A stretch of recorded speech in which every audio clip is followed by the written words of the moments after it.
that better? Now, Chris, let me hear you talk with that mic now. I'm going to talk with this mic now. I'm going to move my hands because apparently that's something you do when you're testing a mic. Yes. Express yourself.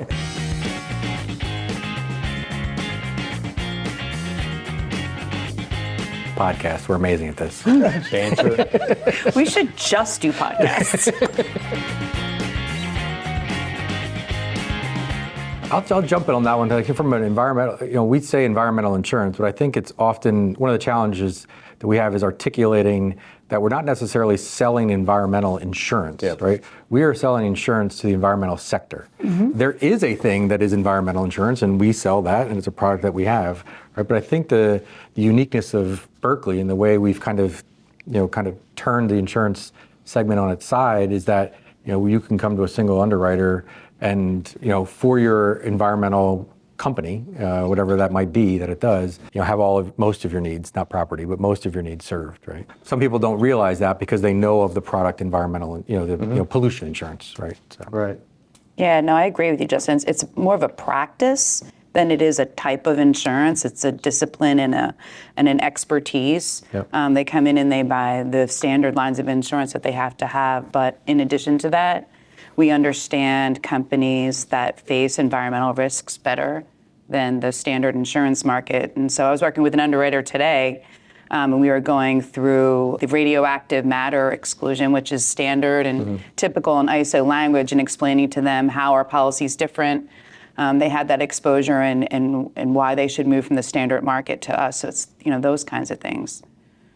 Another thing too, just coming into this space, being in the business for like 32 years, is the severity that I see in the environmental space. Granted, business auto is common to a lot of different lines of business, but we write a lot of power units, big trucks, physics is involved. When you have a lot of weight, there's a lot of injuries and the complexity that goes into it as well.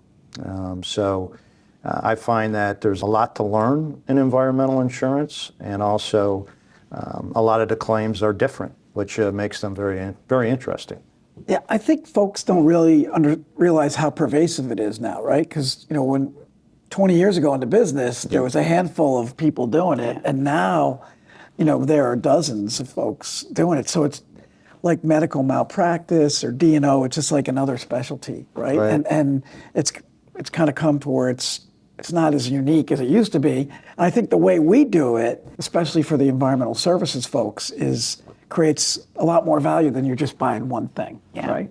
And I think too, there's going to be just that pipeline of new products, because there's always something on the horizon. Like you look at cars and the batteries involved to power them. What are they going to do with those batteries? Where are they going to go? What's going to happen with those exposures? And that's going to create products, claims, and so forth. So it's the change and also the opportunity as well. And I think, Justin, you were saying in the hurricane a couple of weeks ago, the cars that were submerged in seawater, the electric cars were starting to catch on fire because when seawater gets to the lithium, right? So, I think they when they tested those batteries, they, saw if they could get wet. Are they sealed enough to get wet?